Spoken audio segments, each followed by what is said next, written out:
Today on Beardo and Weirdo, we're being joined by the very likable Chuck Garric, who's telling us stories about being on a bus to literally nowhere. How he physically ended up on top of Ronnie James Dio on stage, and you'll never guess who he had to physically stop from fighting him in a hallway at a hotel. And today we find out which of these two bass players has integrity and which one is me. It's all true, right, Chuck? Here on Beardo and Weirdo, welcome to my nightmare.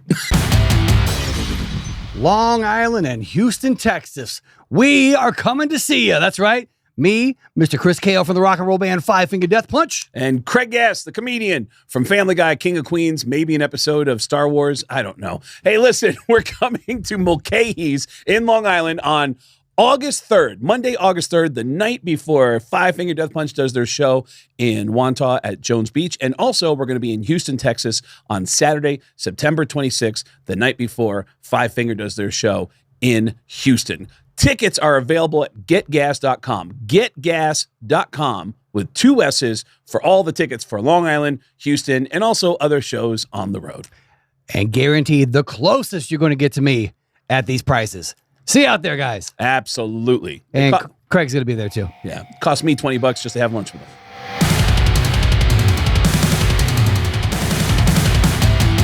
This is going to be an easy one. It's Beardo and Weirdo with your friend Beardo, Chris Kael from Five Finger Death Punch sitting across from me. And me, I'm Craig Gass. I'm the Weirdo, the stand-up comedian. And to my right and Chris's left, we're being joined by Mr. Chuck Garric from Alice Cooper's band. And before we get started, I want to talk about Chuck for a second like he's not here, okay? You look at Chuck, and I'm telling you, I got a very specific answer for this. What do you think of Chuck when you look at, what's your observation if you haven't had a conversation with him? Like, what do you think? Like, okay, I think I know what this guy's about. What do you think about Chuck when you look at him? The dude is the epitome of the rock and roll look. Dude. I love it. Like, agreed. Drips rock and roll. Agreed. I very specifically, when I see Chuck, this is what I think. I look at him and I go, man, that guy looks like, that's like a guy who plays music. I'll bet he rides motorcycles, specifically vintage. There's something about him. I think it's something about the mutton chops makes me think vintage. Yeah. And I don't know why I feel like this, but when I look at him, I think his neighbors like him. I just feel like even on vintage choppers too. There's something about him that's very Arthur Fonzarelli, where I feel like everybody in the neighborhood trusts him to make sure everybody, like, you know, like, hey, Chuck, can you make sure the kids are okay? Like, yeah, I'll go on. Yeah. Like, there's something about him that comes off as very trustworthy and likable. He puts out a good energy. Part of that might be the fact that he actually came to my rescue last week when we were in Welcome to Rockville. Mm-hmm. Your trailer for Five Finger Death Punch was like a private compound. And then it wasn't really private. We just wouldn't let you back there. Now I know. And then there was a compound for artists that all the artists that were performing all day were all at. And I see Alice come out with his entire band. And there's a couple photographers out there shooting. And I'm like, I go, oh my God. I took out my, and I'll drop it right here. This is the footage I came up with. And you'll notice it only lasts 1 second. That's the whole video. You know why? Because not the only 1 second video that he's got in his phone. Yeah. You want to know why? Because as soon as I started to film it, a guy with Alice Cooper's camp just goes, "No, man, no, not now, not." And he started yelling at me, and I was like, "Oh man, I'm here. I know Kyler. I don't care. Yeah. Put that. Stop." And I was like, God. And I'm embarrassed. I'm humiliated. I feel somebody grab my arm, and I'm like, oh, now I'm getting thrown out. by security. Yeah. It looks like he could be security for the Who back in the day. And who's grabbing my arm? It's Chuck going, "Hey, man, you almost got killed over there." I go, "Yeah, I did." How dare you? Ladies and gentlemen, my bodyguard, Chuck Garric, here is joining us. Oh, great story. You know, I wanted to tell that story, too. Oh, did you? Because the look on your face was, it was priceless. I sat there, stood there, and I just watched the whole thing unfold and did nothing because I had to just, it was so great. Like, where were you at the time? Because it was perfect just watching this whole thing. And then you just shrunk and shrunk and shrunk. And I was like, oh, this is great. That's part of the fun of this show is like my experience in Death Punch and his being Craig Gass, being a comedian. You know, there's so many fun stories like that. Yeah, I'm not in the cool club. You're kind of reminding me of like when, as comedians, when we see another comedian having a tough time with a crowd, you'll hear us in the background going, ha, ha, ha, and we're the only people laughing all the way in the back because we know how uncomfortable this is. How's he going to get out of this one? Yeah. Chuck, right now, is working on the coolest thing. I haven't seen the show yet, but dude, this is the crazy blend of putting this rock concert and a magic show together with you guys and Criss Angel. And as a result, I am aware of the fact that you guys, as a band, have had to spend a lot of time rehearsing because it's a magic show. Oh, it's insane. It's great. It's one of the best things I've ever been part of. I've been with Alice Cooper now 23 years. Longest standing member of the band. Yeah. Wow. Longer than Dennis Dunaway. Wow. That's right. Longer than my girlfriend's been on this earth. Yeah. Hey, right on, man. Yeah. Comedian, everybody. Comedian over here. Yeah. Strong right hand. We got the call. Criss was just so excited to do something like this. And I think Alice was too, you know, to elevate his show to this level of, you know, Criss has so much, there's so much at his, you know, mercy there at the theater. He owns it. He knows everything. He knows all the lights, the pyros, everything. So he called me up and I flew down here to Los Angeles and Criss and I started putting together the show together musically. I'm the musical director for Coop. Okay. And so we needed to make sure that the parts or his illusions worked with our arrangements, or if he wanted to change something, it would work without having Coop relearn the verse for 18 or something. You know what I mean? Or lengthen something. We can change intros or bridges or outros all day long. Yeah. The band's really flexible when it comes to that stuff. So, I came here and spent about a week with Criss. We worked it all out. He's spending months on putting, you know, these killer illusions together and incorporating what he does with Mind Freak and making it original with Alice Cooper. And it's so special to be part of it because I feel like it's currently what, you know, an elevated, excited Alice Cooper show would look like. And that's in a small theater, and people are just losing their minds. And that's the vibe you keep hearing from people is as soon as you guys announced it, it was like, oh, whoa. Like everybody already knows what an Alice Cooper show is like. It's very theatrical, but the idea of blending that with a giant magic show that takes place here in Vegas. Yeah. And his lyrics and his songs just work for it. You know, I mean, it's like, come on. I mean, especially you go back to the old 70s, all those original stuffs. It's so theatrical. So much vision goes through your mind when you hear those songs. I heard that the first show you guys did, people got on their feet and they never sat down. Still that way. Really, every show, every performance. All 6 of them. Wow. Now wait, is that an Alice Cooper show or is that a Craig Gass stand-up comedy show? Which one we talking about there? Because, I mean, dude, it was a limited run, and I'm sure you guys are all getting asked the same questions. Why are you guys not doing more? And I guess it's about schedule for... Yeah, because I have a boss who's 77 years old and refuses to stop, and he loves what he does, and we're blessed to have a guy like that. He's still out there trying to get a record deal. You know, he can kick everyone's ass on stage. It's amazing. It's amazing. And not to mention rock and roll takes away from the golf game too. Yeah. But luckily Vegas has all the golf courses for Mr. Alice Cooper. It was definitely a nice carrot to dangle in front of him with this in mind. Yeah, for sure. That's a good point. I didn't even think about that angle of it. Yeah. You know what? A question I've been dying to ask you, and this is going to be our Patreon question of this episode, because this is a question that I don't think... I'm just curious, and I think it's such a great question. So go to Patreon for the answer to this. But Alice is the nicest guy in rock. You've been with him for 21 years? 23 years? Yeah. So what is it that in 23 years of being around him that you know you should not do if you don't want Alice to be like, all right, I'm out of here? Yes. I knew we would get a good answer for that. Thank you for that, Chuck. And as a guy who's been performing most of his life, there's questions that I think you would have great stories on. One is, what is the most awkward moment you've ever had on stage? Is there one moment you could say that stands out more than others as awkward? Oh, man, there's so many. Yeah. No, but, you know, several years ago, before Alice Cooper, I played with a guy by the name of Ronnie James Dio. And that one was a pinch me moment. Shout out Ronnie James Dio. Yeah, absolutely. Another stellar human being, by the way. And big comedy fan. Oh my God. He would always tell me the same. I'm sorry, but he would always tell me the same story. He would tell me every time, and I would go, yeah, and I would pretend to hear it for the first time, which is that Sam Kinison his famous comedy special, the one where he ended with what is it, the necrophiliacs, and he's like, Oh, yeah. and I know that these guys are just going, hey, someone's in my you know, that special. Ronnie said, I was there. He said Sam taped 2 nights at the Roxy. The first night he hated. And all the material you see in that legendary comedy special, Breaking the Rules, is all from the second night. And he said, but after the first night, he hated that night so much, he said, I don't want to see anybody except Ronnie James Dio. Tell Ronnie to come to, and he said, and he let me come up to his dressing room. And I went, you're Ronnie James Dio. Oh, yeah. So real quick, though, I'm loving knowing what's going to be in the comments on this one. It's because you ask Chuck a question, and then it turns into you answering. Yep. Well, I brought him in on it, but yeah.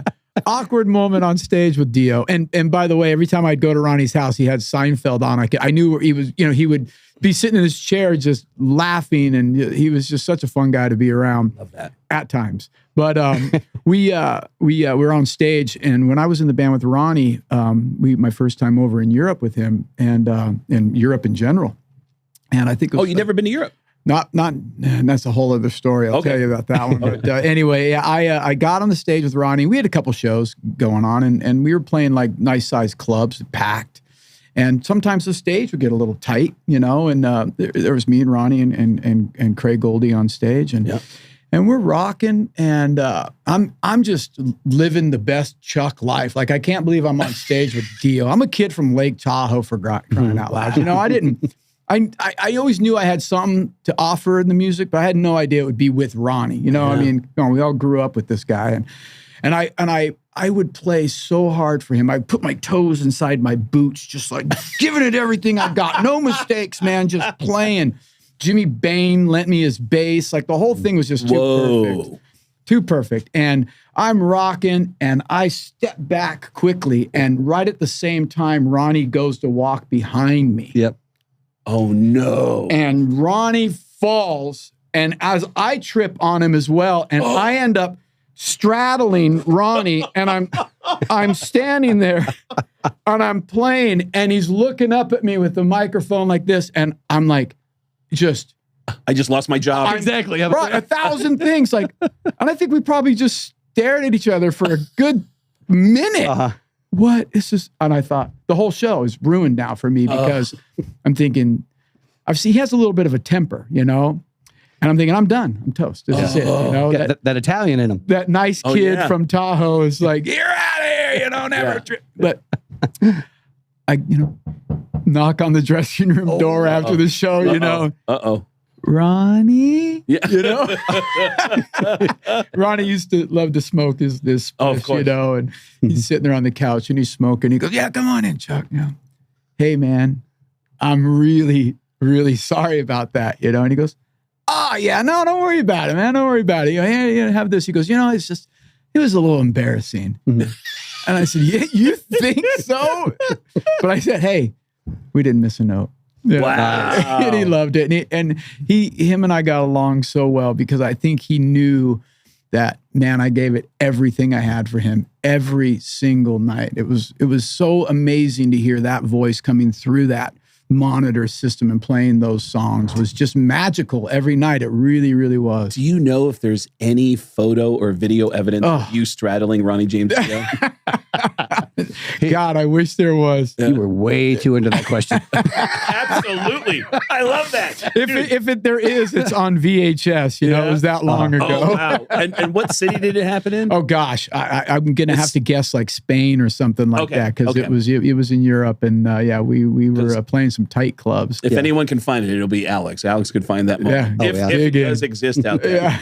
And this is a crazy, talk about an awkward moment. I didn't know this until I saw you shortly after I was yelled at by the tour manager at Welcome to Rockville. Deservedly so. Yeah. And Chuck, look up that video too, buddy. Yeah.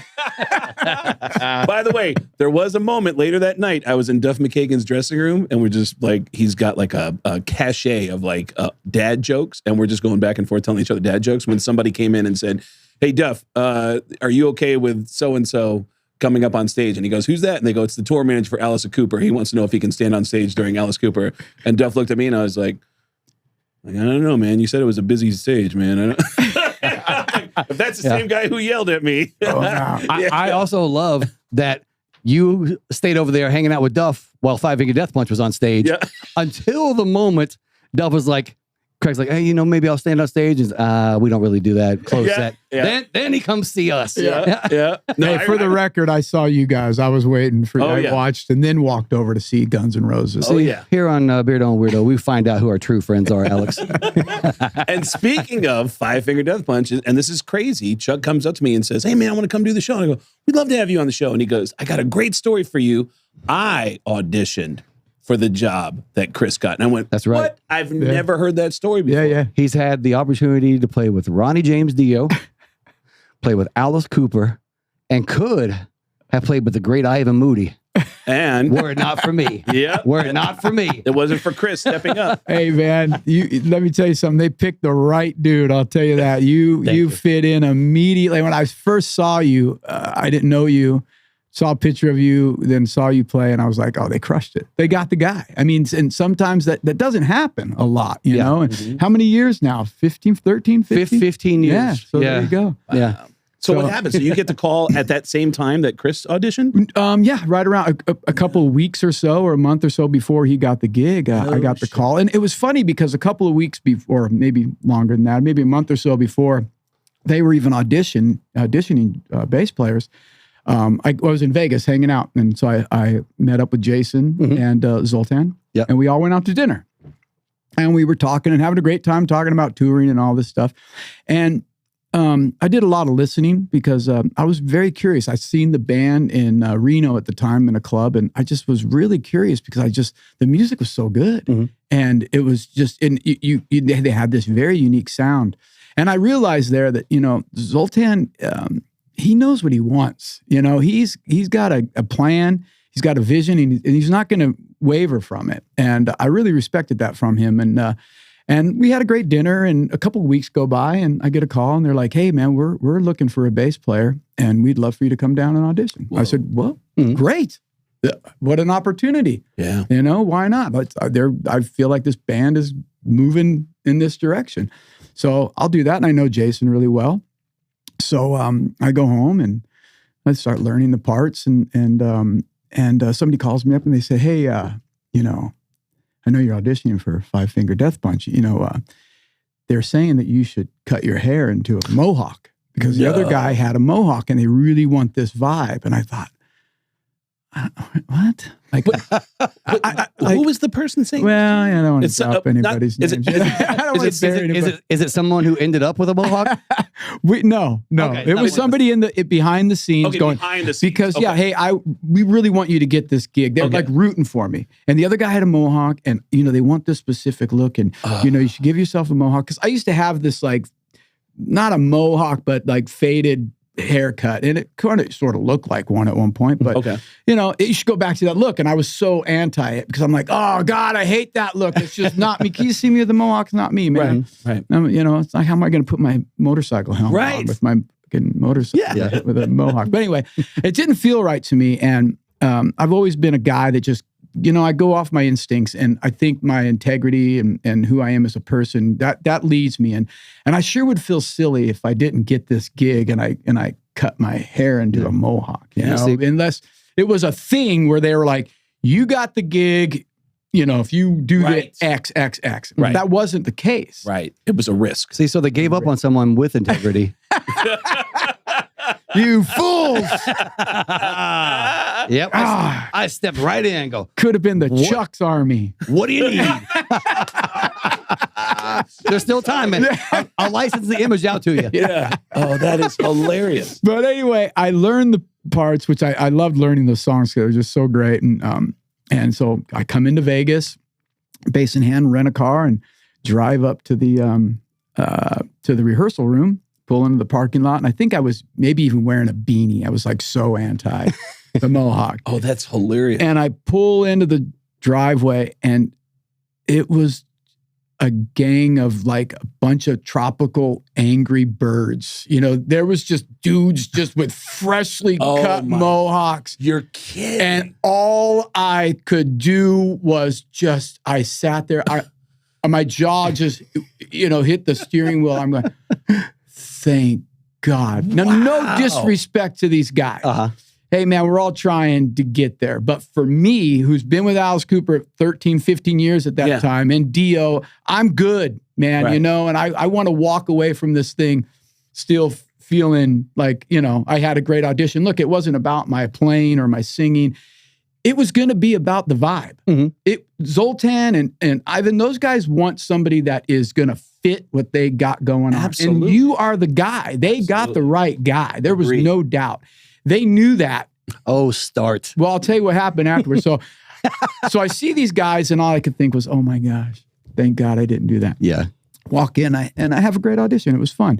And afterwards, we went, and I think Ivan was more excited to show me the new sports car he bought than, you know, me playing. Oh, really? Oh, hold on. He showed up for your audition? Yeah, he was, you know, and I was like, oh, okay. And I got the vibe, and I wasn't, you know, I wasn't offended or anything like that. I was actually happy that I got the call. It's always good to hear your name, you know, chosen to give it a shot. Yeah. And I had a fun time. I had a good audition, and then I split, and I felt really great that, you know, I knew in my gut that it probably wasn't going to be the one for me. And then Jason and I talked a couple of weeks later, and he goes, you know, I think we found the guy. Oh.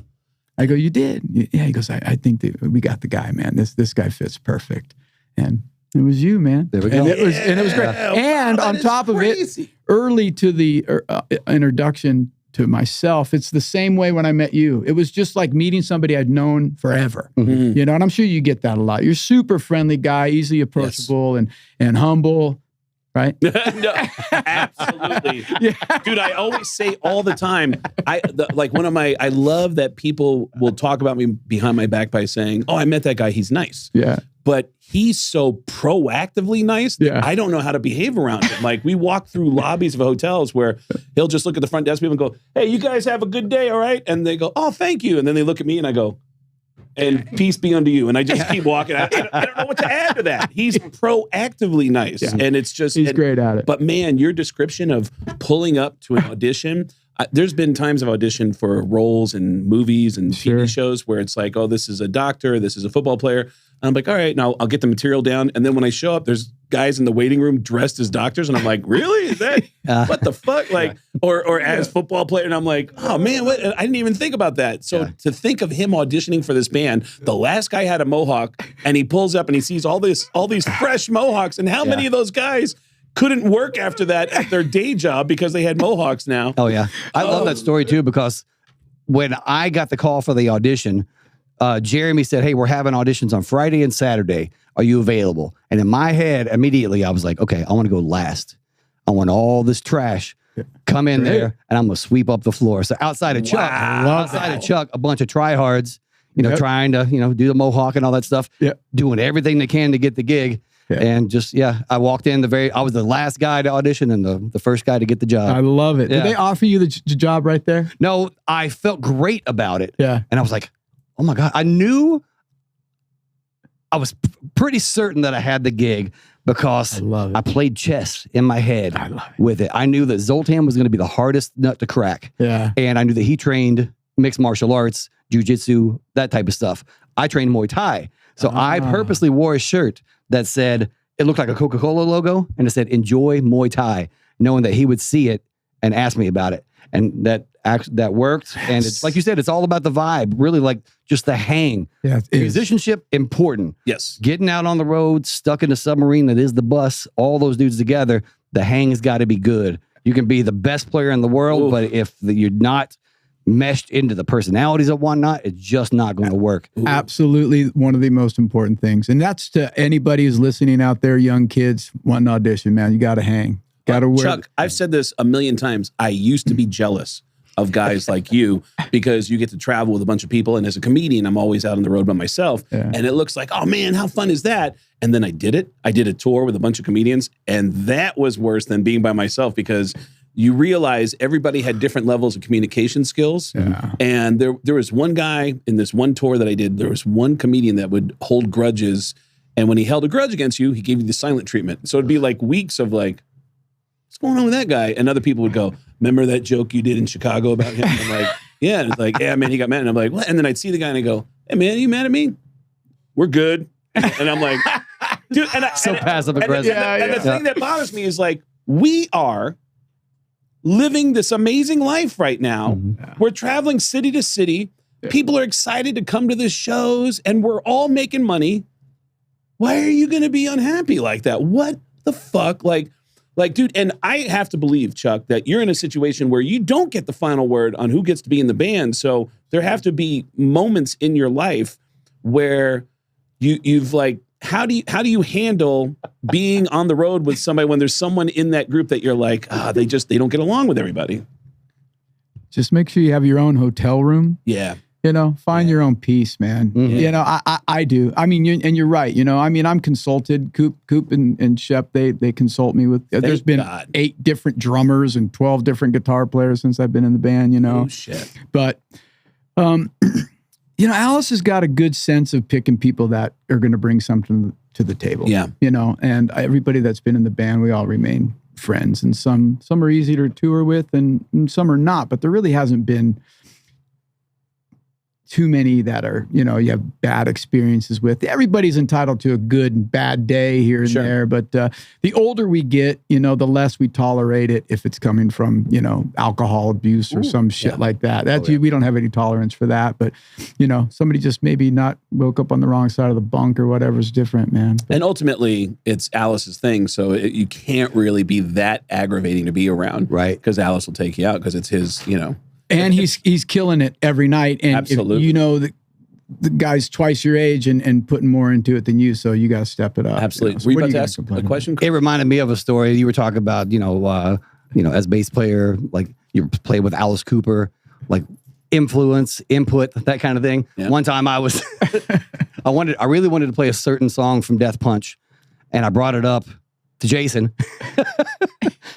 This dude needs to be a comedian too. And I said, hey man, why don't we play this song? Like, it would be fun to play. He goes, why don't you go ahead and put that in the suggestion box and see how it works out? Yeah. And it's been that way the entire time. That is 15 years of Death Punch and nothing has changed. Yeah, it's good. Well, hey man, it's working. You know what? And you got to respect that. Oh, absolutely. Yeah. They have, like you said, the vision. Yeah. They know the band. They know what they want. They've been doing it forever. I got a wall full of, gold and platinum records. Yeah, that's right.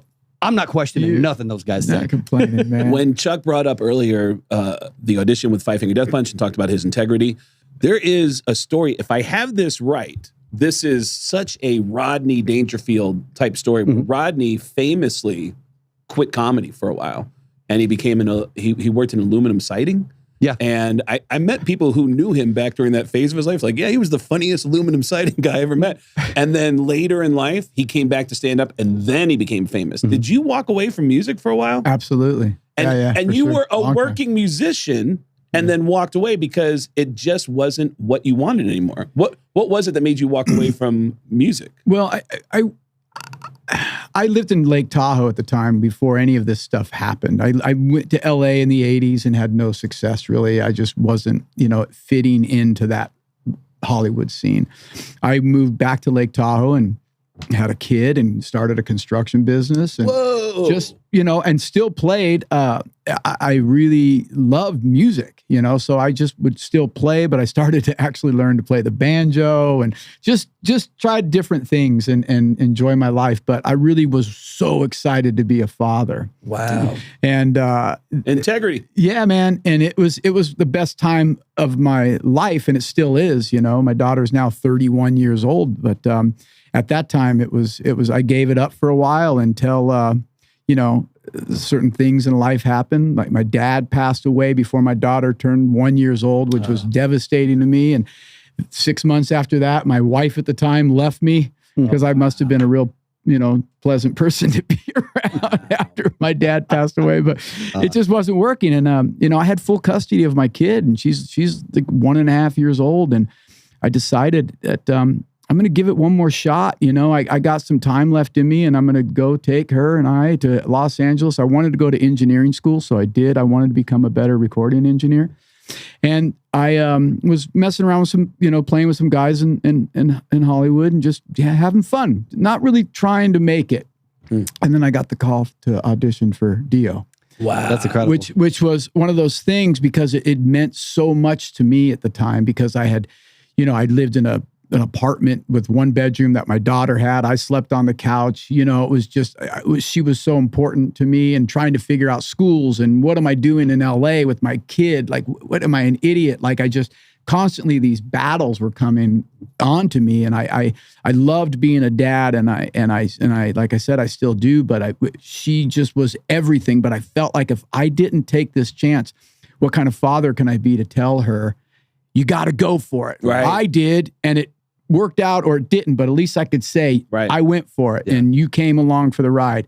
And so when I got the call for Dio, it was one of those things where like you did with Five Finger, which was take it. I took it, man, and I ran with it. I knew those songs. I knew I'd be the perfect guy for the gig. I knew it. There was no second guessing it. So I went into that audition and, just crushed it. And I was up against Bob Daisley at the time, who's a monster. Oh, yeah. Monster bass player who I loved. And my job was to just wipe him off the table. That was it. Because I want this gig. I realized this is my one shot. And that's with Craig on guitar, right? Craig Goldie. I met Craig through Ronnie. And so Craig was wonderful to me too. And over the last, I don't know how many years, like 10 years, I'll see Craig online and he's posting like, it seems like angry posts all the time. And I don't know how to react. And I think I've exchanged a couple of messages here and there with Craig where I'm like, hey man, you doing okay? And he's like, Craig, how you been? And I don't know, like. So we're good. Yeah. Chuck Garric with the callback. Showing you how it's done at home, kids. Like when you see an old bandmate doing that, like, obviously it pops up on your radar because people are like, hey, have you seen what Craig's been doing? Like, it seems like he's really upset and posting like all caps posts about stuff. And social media, man. Yeah. Going back to like our shared experience though, I don't even know if you know this part about me. I was giving up on music too, right before I took this audition with Death Punch. I was working at the Cosmopolitan here in Vegas, making good money as a Vegas bartender, 36 years old at that point. I was like, okay, what are the chances this is going to happen at 36? Time to go on a new direction. So I was going to work for 10 years at the Cosmo, make as much money as I could, take that money down to Belize, open up a small, like 6 or 8 room hotel, beachfront bar. I was going to do that. Can we still do that? Oh, yeah, for sure. Okay, let's do that. Yeah. Yep. There's my notice, guys. There's my notice. That's great. Yeah. I took one more chance. Dude. And same thing. Like, I had been so close before with some other stuff, just didn't get it for whatever reason. One of them was a haircut thing. Yep. Oh, that's funny. Yeah, that's wild, man. Yeah. But then that whole week, once I got the audition, I gave up all my shifts at the Cosmo. I played 3 songs, 10 hours a day for 4 days in a row. I was like, I'm doing this. If I don't get it, it's not going to be on me. It's going to be them. That's it. Just not a fit. So I'm like, I went in there and same thing, that chip on my shoulder, 36 years old. This is the shot. I'm doing everything I can to make sure I got it. Walk in, crushed it, had the gig. Yeah. Yes. That's exact awesome, same thing. Dude. I love that, man. I think that's what's important, that in anything in life. Man. Agreed. How old were you when you got that Ronnie James Dio gig? I don't even know, man. I was in my 30s. Yeah. 30s. So perfect, 30ish. Perfect example of like for sure. hitting it at that age and having done real work and getting this opportunity makes us so appreciative of it. Cause I always say like, I'm 2 bad songs away from having to go back to bartending. I always say I'm 2 notes away. Yeah. I have a great audition story with Ronnie if we have time. Oh, it's quick. It's quick, but we love a good story. So again, going back to what you talked about, Chris, was just, working so hard and getting ready for this audition and going over and redoing, like learning Rainbow songs and Sabbath and the Dio stuff, the solo stuff. So I was ready, and I had known stuff in my, just from jamming and, Kager bands, backyard party bands as a kid growing up. I grew up on Sabbath and Dio. But I got to the audition and I was given a list of the songs that they wanted to do and we played them. And again, I'm a guy from Tahoe, single dad. I've traveled maybe the West Coast and Nevada. I've never really even been out of the United States, anywhere. So I had the travel readiness of, fucking house plant. You know what I mean? I was not prepared at all. So but when right there on the spot, after we did 5 or 6 songs, Ronnie said, so are you busy in November? And I said, no. He goes, yeah, we got a tour with Motorhead. Dio and Manowar is the headliner. What? Manowar's the headliner? It's a Scandinavian. I said the same thing in my head. Manowar. But they were the headliners. It was Scandinavia tour. It was Dio, Motorhead in the middle, Manowar, who we all love. Motorhead. Wow. Oh, yeah. My band, right? Of course. And so I was thinking, oh, this is amazing. And conversation between the guys and Ronnie says to Craig, he goes, hey, Craig, you know, you got to get your passport renewed. And Craig goes, oh yeah, I got to get on that. And then my heart just was like, you don't have a passport. Oh. You got a passport, right, Chuck? Yes. Yep. I do. Man, it's a great passport. It can get me anywhere. Yep. The newest, the best passport. No problems at all. Eric Singer, man, I knew him beforehand. He always said, Chuck, say yes to everything, figure it out later. Yep. I've had auditions for Family Guy where they go, hey, can you do Owen Wilson? I go, oh, that's like one of my favorite impressions. Yep. Like me and my buddy Chris, that's our thing. We do dueling Owen Wilson. When do you need it by? And they go, oh, by next Friday. And I go, oh, no. And then I'll just work on it. Yep. Yeah, that was it. Right to the post office or whatever, got the passport. Oh. The day they called me for my passport number was me opening the envelope from the mail going, oh, yeah. Yep. So kismet, right? But yeah, that was one of those things where it's like nothing's going to lie on my way. Wait a minute. When they get your passport information, it said, they one of the things they need is they need the date it was issued. And it was that day. Yep. It was like September, I can think of September 21st or September 12th or something like that. And I remember saying, oh, shit, like September 21st, 1999 or whatever. And they go, okay, great. And he just took it down and didn't say anything. Even pause. No. And I was like, okay. Oh, that's hilarious. Just get me on the plane. And another great story about that whole thing was we land in Denmark. My first time in Europe, the first guy I meet's Mickey D from Motorhead. I'm in heaven. I'm doing all the stuff. We do a sound check of a couple songs, but we never rehearsed the intro of the show. And I'm backstage, and all of a sudden I realize, I go, hey, Ronnie, what's the intro of the show? And he goes, oh yeah, Chuck, there's a sound effect that'll go on. You'll hear some sounds, and then this girl screams, and then Simon will count you in, and then you start the song. We went into Evolution, which is dun-dun-dun, dun-dun-dun, ba-na-na. It's all bass and drums started. So, okay, well, that's helpful to know. So you're finding this out, by the way, on the day of the show? The day of the show. Okay, all right. But the intro, we never rehearsed. We rehearsed that song, but we never rehearsed the intro. Okay, all right. So lights go out. New Chuck, kid from Tahoe's, never been to Europe. Guys dressed in suits of Excalibur. It looks like, it's Manowar. It's crazy going on. I couldn't believe what I was seeing. And I go right to my wedge, and I put my foot up on it, and I just stare at the drums. And I must have been there for 50 seconds, just waiting to hear, because we didn't have in-ears, just waiting to hear Simon go, and I was locked in. I was good. From that point on, I was good. I knew everything. I was a nervous wreck. I'm nervous for you. I had to poop hearing that story. Like my stomach's in knots, and I'm like, oh my God. Like I totally get that. I'm in a new, this is what I've wanted my whole life. But now I'm here, and I just want to fit in. I don't want to stand out. Like, oh my God. And it was great too, because I think one of the songs ended, and there was this bass intro of one tune, and it had this delay on it. It's like, don't go. And somebody goes, Jimmy! Oh no, Jimmy Bain. Oh no! I got that a lot in Death Punch too. Oh yeah, really? Matt, the guy before me, he had the mohawk, but he also had a beard. So in meet and greets, people would be like, "Man, it's so nice to meet you. So nice to meet you, Matt." Yeah. And Ivan just be like, "What?" That is the worst. Yeah, but they don't know, man. They're excited. That's funny. Yeah.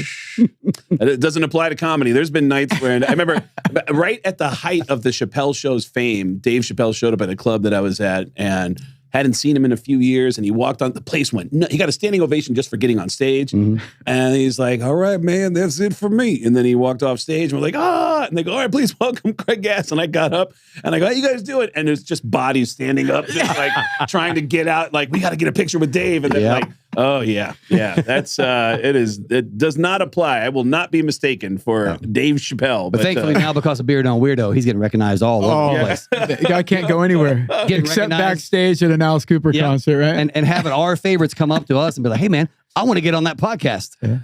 That's how this is working now. So good. Yeah. A couple people besides Chuck came up to me that day and said, "Dude, I want to be on the show." And I was like, "I would love to have you on the show, man." Especially with Chuck, like, there's questions for Chuck about working with Alice, about working with Ronnie. Obviously, you worked with George Lynch at one point. Yeah, I was in. I did do that one. That was the only tour I quit mid-tour. Oh wow, that was going to be another question. Yeah, been on a Lynch Mob or George. It was Lynch Mob. Yeah, he reunited with Oni.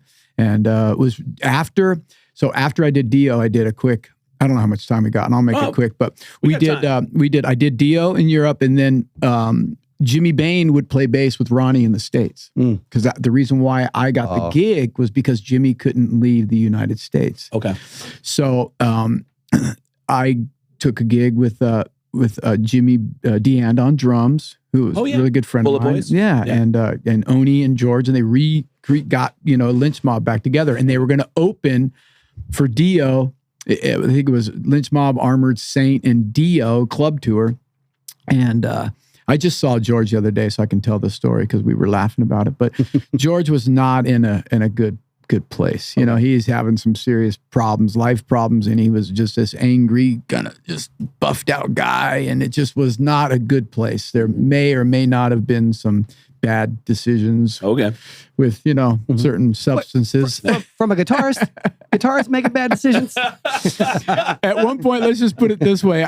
Everybody was on another level of highness than myself, that I literally just walked off stage and they had no idea I was gone.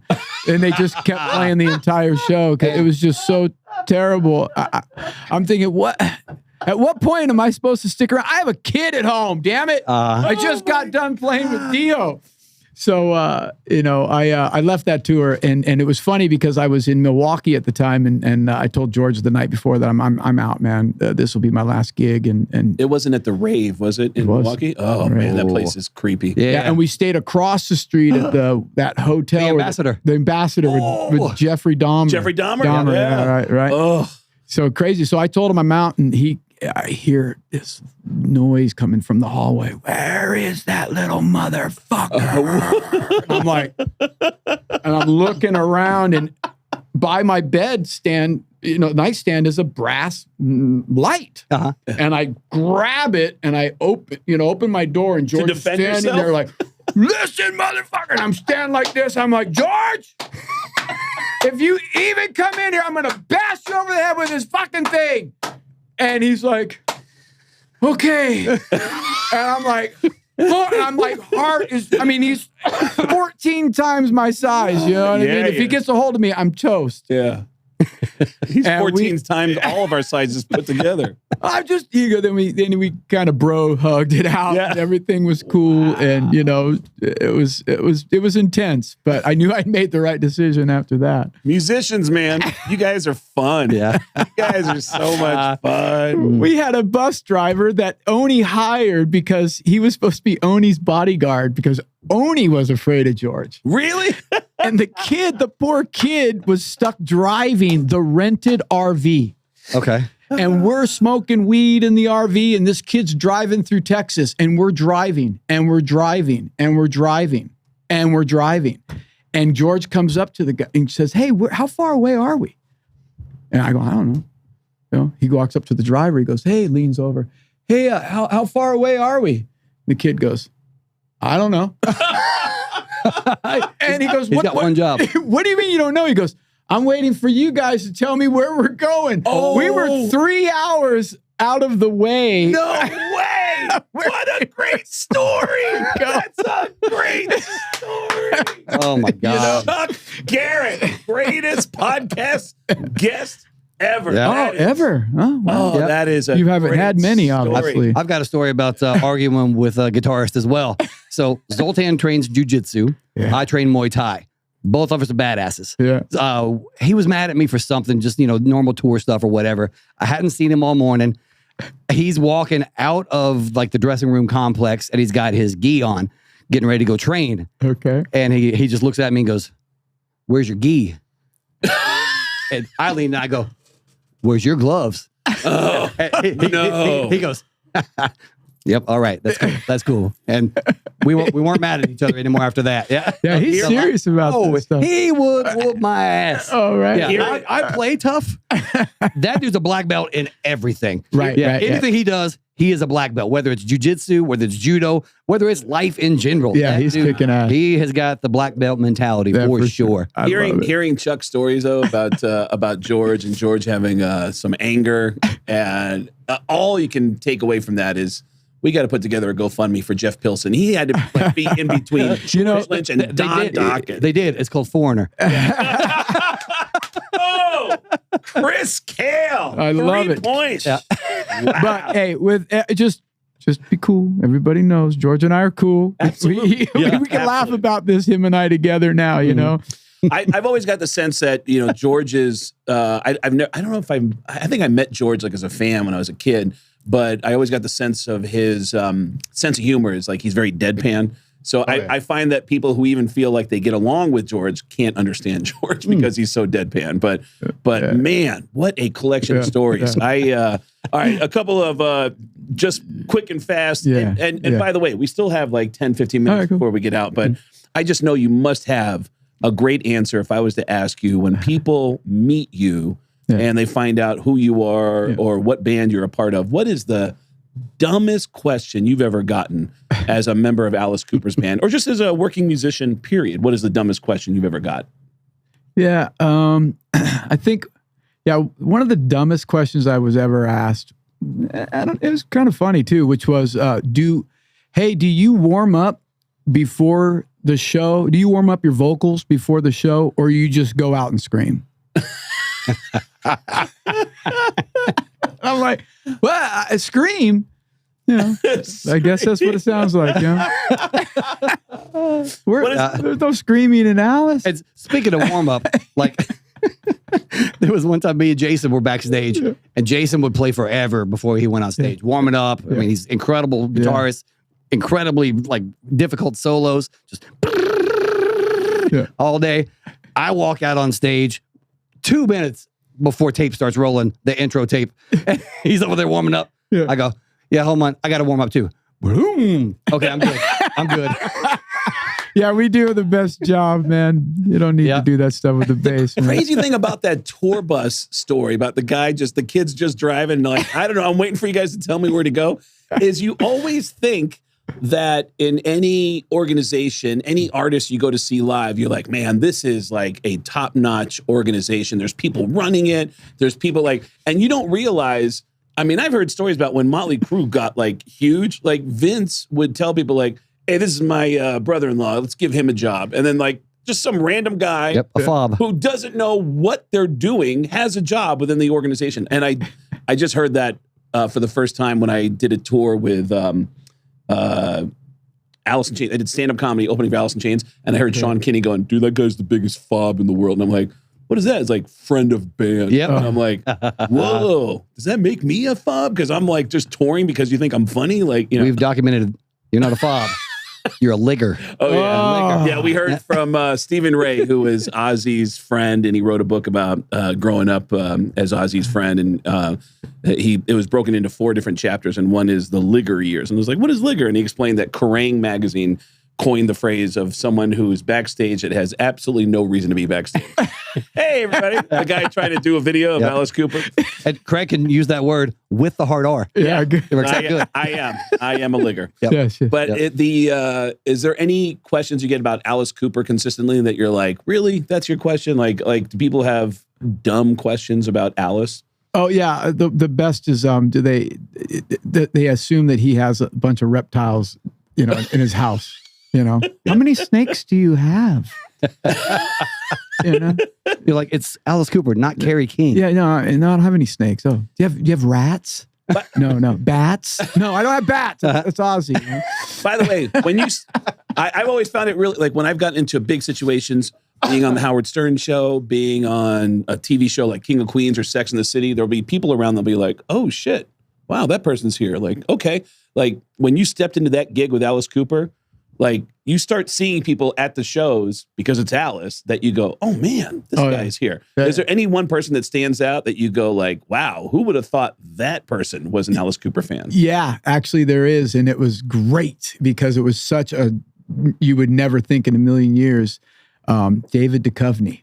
Really? Who we all loved at the time because the X-Files were, massive. One of my favorite shows. And yeah, David Duchovny shows. And not only is he a fan, but he's like this into every lyric. He'll recite old Alice lyrics. Whoa. And massive Alice fan. And does he show up in LA or some random? This actually was on a flight when he showed up. We were all flying together. And him and Alice sat next to each other in these pods, we're in the Virgin Atlantic flying overseas. And David was there in the business lounge with us, but it was kind of closed off. We had the bar to ourselves. It was an amazing experience. And he was wearing the white, they gave you white PJs. Oh yeah. When you're in first class or business, they give you like pajama.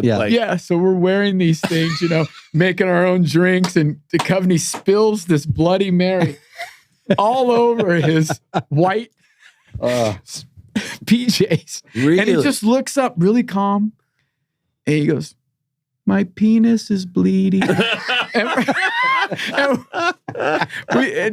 he just was nonstop. He was just a great guy and a massive Alice fan who I never would have thought, I think he was really holding back the 1,000 questions he had for Coop. He was trying to be cool, but you could tell he wanted to talk to him. Yeah, I can always sense that vibe from people, and I've been that guy many times too. Imagine the visual for someone in first class flying over to Europe. Yeah.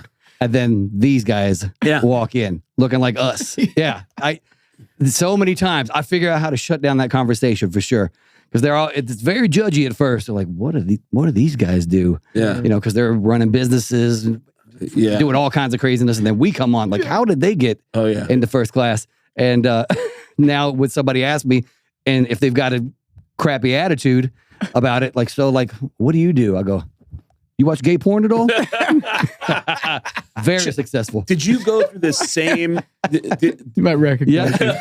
Chuck, did you go through the same thing where when you start traveling and getting like better seats on flights and stuff, that if somebody next to you said, hey, what do you do? You're like excitedly tell them what you do, and then eventually transition to like, I don't want to answer the question, so I won't. Did you go through that same? Yeah, for sure. I still get like that. I've become more of a private person. Yes. I've always been a private person. I don't live my life out loud on stage. I do, but my family and what my personal life is my personal life, and I'm not trying to be a dick. I don't do this for attention. I do it for the obsession of rock and roll. I love music. And I get that from you. And I hate the fact that we got to do some of the things we got to do. But also comes people that are excited to hear about what you do. And I have met people that when you tell them and you get the right person, you can strike up a fun conversation with them, and then you're having a conversation. It doesn't become an interview, which is what it does kind of freak me out. Or it's, hey, can you, and now you're doing something. You owe this person a favor or whatever. So you will start it off with, even on their way over here, this guy, the Uber driver turns around, he goes, you're giving me the rock star vibe. Oh, that's funny. Who do you play for? I said, no, I'm a fob. Yeah. A flob? A fob. A fob. Dude, that's, I in the beginning when I first started doing stand-up and I started flying around the country and somebody said, what do you do? I'm like, I'm a stand-up comedian. It's like, how is that? I'm like, you want to hear about it? And I would talk about it. Yeah. And then the more that I achieved, the less that I cared to talk about it. And then I got to a point where someone go, especially because I'm always getting upgraded because I fly so much. Mm-hmm. I'm not paying for those seats, but I'm in first class a lot because I fly so much. Sure. And someone looks at me and goes, what do you do for a living? And I go, I'm unemployed. And they go, okay. And they just leave me alone. Corey Taylor has the best one though. Corey, who also lives here in Vegas. I love it. When people see him get into first class covered in tattoos, they go, what do you do for a living? He'll go, I won a contest. And they go, okay, and they just leave it alone. Like, it's like, okay, dude. Yeah. I don't want to talk to you for this 8-hour flight. That's great. I want to come. So I'm learning a lot from you guys. Yeah. That is not my experience at all. I'm I'm like, yeah. So Yeah. I'm in Five Finger Death Punch. yeah. I play in a rock and roll band. They're like, oh, really? What band? I go, Five Finger Death Punch. No way. And it's always, particularly if it's somebody younger, they always go, my dad loves your band. You're getting that now? Yes. Wow, that's a good sign. Yeah. Because that's Alice. If there's a young girl or young guy, they're like, oh, my dad loves you guys. Yeah. What are the least favorite parts of the music industry for you? The least favorite parts. You know, I would like to bag on what we do for a living or find something that I don't love, but I don't really think I have one other than just the traveling at times can get a little bit grueling. You know, I mean, that's really it. I know that's not very funny or anything like that. I think that's just, that takes a toll. I'm just happy and blessed enough to be with guys that I love to be around, and we can, you know, we buy the time, we play golf, we play poker, we kill the time in a fun way.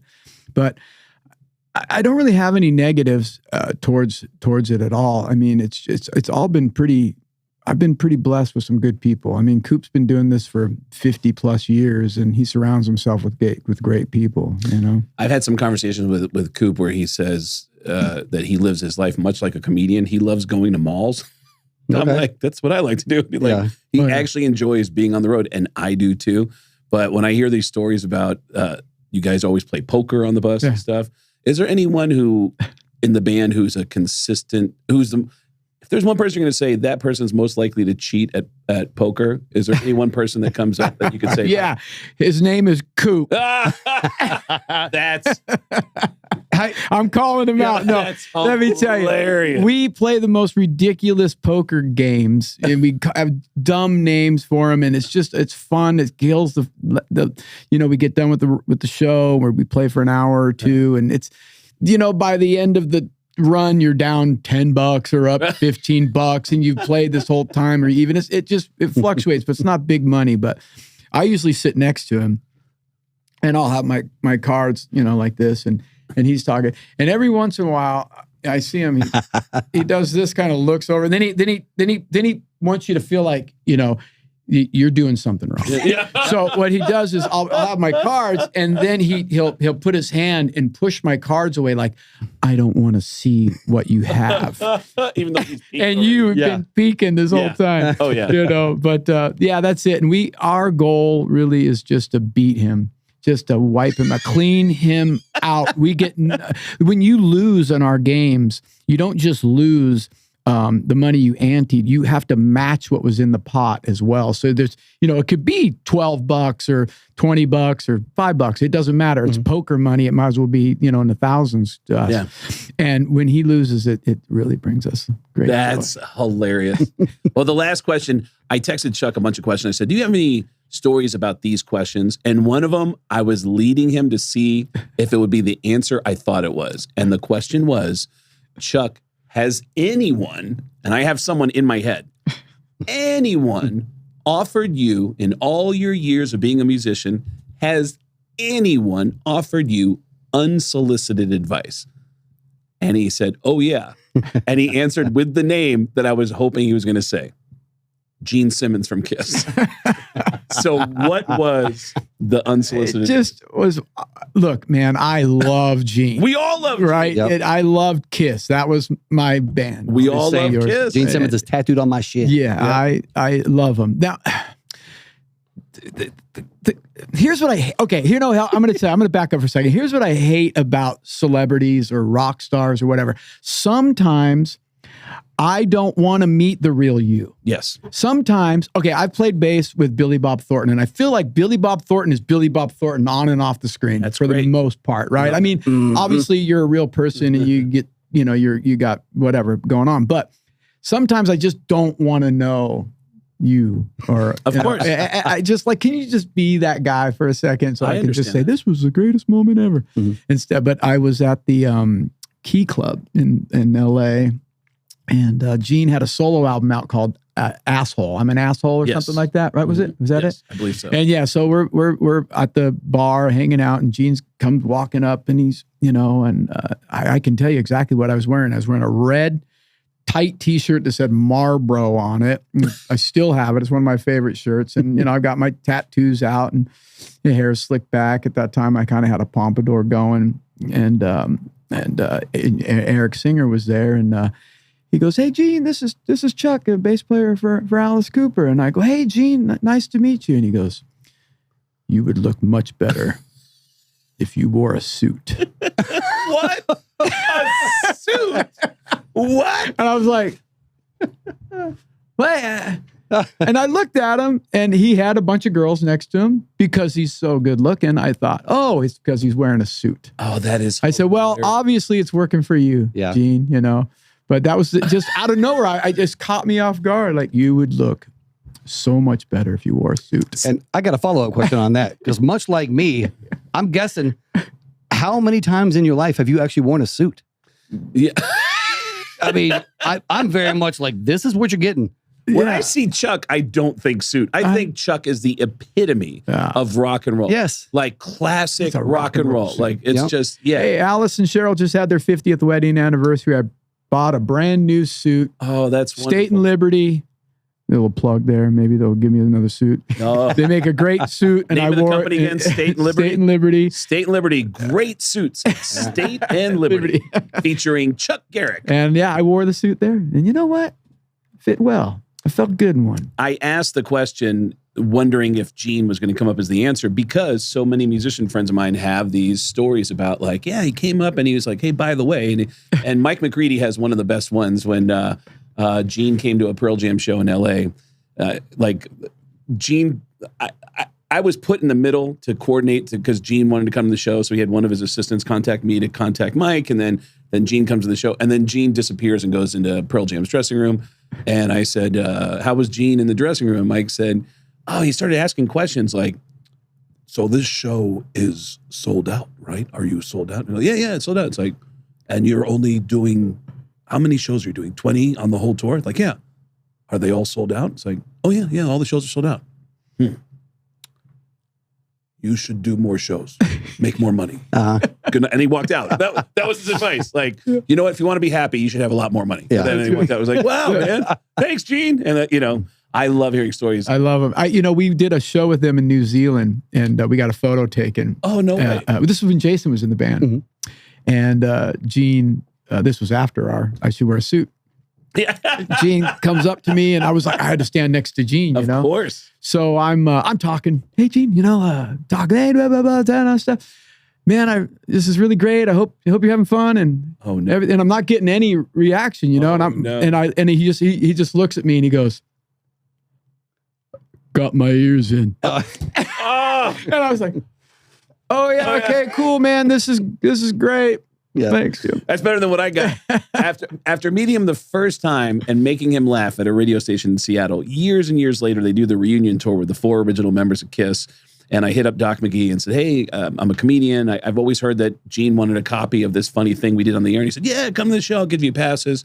And then I go backstage and I see Gene standing in front of the dressing room at the Nassau Coliseum. And there's a crowd of people. And I go, "Hey, Gene," do you remember being in the studio at a rock station in Seattle when Sam Kinison called in live from hell?" And he goes, "Was that you?" And I go, "It was." And I brought a cassette. This is how old the story is. I brought a cassette. Side one is me and you doing some comedy pieces, and also some comedy pieces I did with Dennis Leary and Pauly Shore. And then the flip side is some stuff I'm doing on the Howard Stern show, because I work with Howard Stern now. And he just stopped me and said, "I'm going to stop you right there. What am I supposed to be doing with all of this information you're giving?" Like, he'd be a good tour manager for Alice Cooper. He just shut me down. And I go, "Oh, man, I just thought," and then someone in the crowd goes, "Yeah, tell him, Gene, he's a fag." And I was like, I'm getting heckled by other KISS fans. And I go, "All right." And I just walk away. So you know what? Sometimes you catch him on a good day. Sometimes you catch him on a bad day. The best thing about that story is that when he went back after the show to steal water from Gene Simmons, that cassette sitting right there on the table still.